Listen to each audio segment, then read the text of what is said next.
어떤 공동체라도 흔히 화합을 강조하고 일심동체를 주장합니다. 그러나 화합보다는 점점 각자 도생으로 가는 경우가 더 많지요. 현재 우리 사회가 그렇습니다. 그만큼 함께하기가 어렵다는 뜻이겠지요. 반갑습니다. 세트 한자 541강입니다. 오늘은 함께 공자와 관련된 5개 한자를 세트 한자로 해석해 보겠습니다. 먼저 중심자로 사용될 함께 공자입니다. 함께 공자는 함께라는 뜻이 있죠. 함께라는 것은 한꺼번에 같이라는 뜻입니다.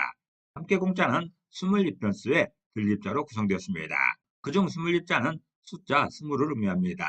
그리고 많은 수로 해석하지요. 들립자는 들어오다는 것입니다. 입장을 의미하고 있습니다. 그래서 함께 공자가 의미하는 그 함께라는 것은 한 공간 안에 들어오는 많은 사람들을 표현하고 있습니다. 다시 말해서 같은 목적으로 한 공간에 입장한 사람들을 의미하는 것이죠. 주말마다 야구 경기가 있으면 야구장에 많은 사람들이 입장합니다. 이렇게 많은 사람들이 한 공간에 입장하는 경우가 있습니다. 큰 목적을 가지고 한 공간에 입장하는 그런 사람들이 있는 것이죠. 이렇게 많은 사람들이 입장하여 같은 목적으로 야구를 즐기는 것이죠. 이런 모습이 바로 함께 공자입니다. 함께 공자는 한 공간에 들어온 많은 사람들을 함께라 표현하고 있습니다. 같은 목적으로 한 공간에 입장한 많은 사람들을 설명하는 것이지요. 사용 단어를 보면 공존, 공영이라는 말이 있죠. 공존, 공영은 함께 살고 함께 번영한다는 뜻으로서 모두 함께 잘 살아감을 의미하는 말입니다. 또 공감이라고 할 때나 공동체라 할 때도 함께 공자가 사용되고 있습니다. 중심자인 함께 공자에 또 하나의 부수가 추가될 때마다 또 다른 한자를 만날 수 있습니다. 이것이 바로 세트 한자입니다. 함께 공자가 사용된 첫 번째 관련자는 다를 이자입니다. 다를 이자는 다르다는 것이죠. 다르다는 것은 비교가 되는 두 대상이 서로 같지 아니한 것을 말하는 것이지요. 이 다를 이자는 밭전자와 함께 공자로 구성되었습니다. 그 중에 밭전자는 밭을 의미합니다. 그런데 밭전자가 붓으로 사용되면 삶의 터전으로 해석합니다. 그리고 함께 공자는 함께란 뜻이 있죠. 그래서 다를 이자는 삶의 터전에서 함께해도 생각은 다르다고 표현하고 있습니다. 다시 말해서 같은 일터에서 같이 일한다 하더라도 각각 목적이 다르다는 것이죠. 같은 마을에 살고 있든지 아니면 같은 직장 다닌다 하더라도 사람마다 생각은 다 다릅니다. 목적이 다 다른 것이죠. 그걸 표현하는 글자가 다를 이자입니다. 다를 이자는 삶의 터전을 함께해도 생각은 다르다고 표현하고 있습니다. 같은 일터에서도 각각의 목적이 다르다는 것이죠. 사용 단어를 보면 동상이몽이 있습니다. 동상이몽은 같은 침상에서 다른 꿈을 꾼다는 뜻으로서 겉으로는 같이 행동하면서도 속으로는 각기 딴 생각함을 이루는 말입니다. 또 차이라고 할 때나 이견이라 할 때도 다를 이자가 사용되고 있습니다. 두 번째 관련자는 널브롱자입니다. 널브롱자는 넓다는 뜻도 있고 크다는 뜻도 있죠. 이 널브롱자는 물수변의 합계공자로 구성되었습니다. 그 중에 물수변은 물을 의미하지만 특별히 흐르는 물로 해석합니다.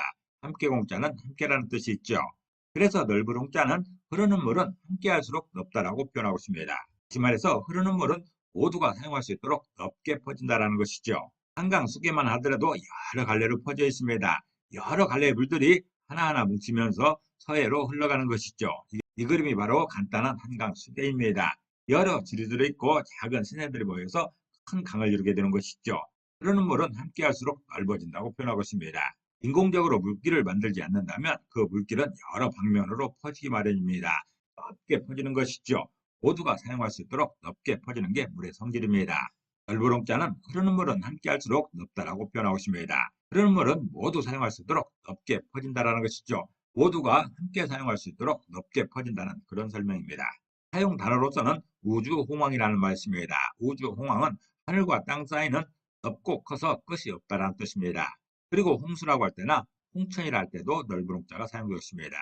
홍천은 강원도에 있는 도시인 것이죠. 함께 공자가 사용된 세 번째 관련자는 모실공자입니다. 모실공자는 모시다는 뜻이 있죠. 모시다는 것은 어른이나 존경하는 분을 가까이서 받드는 것을 말합니다. 이 모실공자는 사람인변에 함께 공자로 구성되었습니다. 그 중에 사람인변은 사람을 의미하는 것이고 함께 공자는 함께라는 뜻이 있죠. 그래서 모실공자는 사람들이 함께해야 할 일이 모시는 일이라 표현하고 있습니다.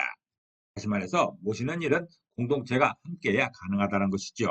어른을 모시고 존경하는 분을 모신다는 것은 참으로 어려운 일입니다. 혼자 할 수 있는 일이 아닙니다. 공동체가 모두 함께해야 가능한 일이지 혼자 해서는 그 짐이 너무 무거워 결국 탈이 나게 마련입니다. 모실 공자는 사람들이 함께해야 할 일이 모시는 일이라 표현하고 있습니다. 모시는 일은 공동체가 함께해야 가능하다는 효과적이다는 그런 설명인 것이죠. 사용 단어로서는 숙수지공이라는 말이 있습니다. 숙수지공은 콩과 물을 들이며 모신다라는 뜻으로서 산 속에서도 정성을 다하여 부모를 잘 섬기는 일을 말하고 있습니다. 또 공양이라고 할 때나 공급한다고 할 때도 모실 공자가 사용되고 있습니다. 네 번째 관련자는 공손할 공자입니다. 공손할 공자는 공손하다는 뜻이 있죠. 공손하다는 것은 말이나 행동이 겸손하고 예의 바른 것을 말하고 있습니다. 이 공손할 공자는 함께 공자와 마음심자로 구성되었습니다. 그 중에 함께 공자는 함께라는 뜻이 있고 마음심자는 마음을 의미하는 부수입니다. 그래서 공손할 공자는 마음을 함께하는 태도가 공손이라 표현하고 있습니다. 다시 말해서 마음을 담은 은행이 공손한 태도로 나타난다 설명하고 있습니다. 공손한 태도는 곧장 마음으로 표현되기 마련입니다. 거칠애로만 공손한 척하면 금방 탄로가 나는 것이죠. 공손할 공자는 마음을 함께하는 태도가 공손이라 표현하고 있습니다. 다시 말해서 마음을 담은 은행이 공손한 태도로 나타난다 설명하는 것이죠. 사용 단어로서는 세의공청이라는 말이 있습니다. 세의공청은 귀를 씻고 공손하게 듣는다는 뜻으로서 남의 말을 정성스레 귀담아 듣는 것을 이르는 말입니다. 또한 공손이나 공경이라 할 때도 공손할 공자가 사용되고 있습니다. 함께 공자가 사용된 다섯 번째 관련자는 사나울 복자입니다. 사나울 복자는 사납다는 뜻이 있죠. 사납다라는 것은 몹시 거칠고 심해서 무서운 것을 말하고 있습니다. 이 사나울 복자는 말할 얼자와 함께 공자와 물숫자로 구성되었습니다.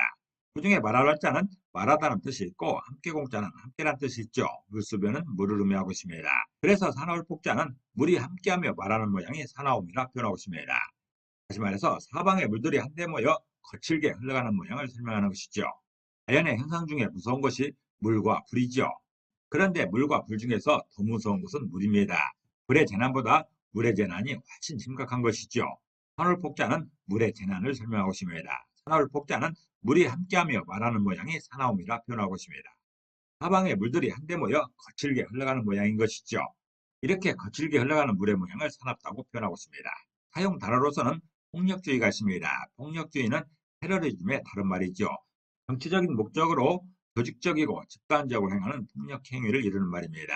또 폭행이나 폭언이라 할 때도 사나울 폭자가 사용되고 있습니다. 오늘은 함께 공자와 관련된 5개 한자를 세트 한자로 해석해 봤습니다. 오늘 배운 것을 다시 한번 요약하겠습니다.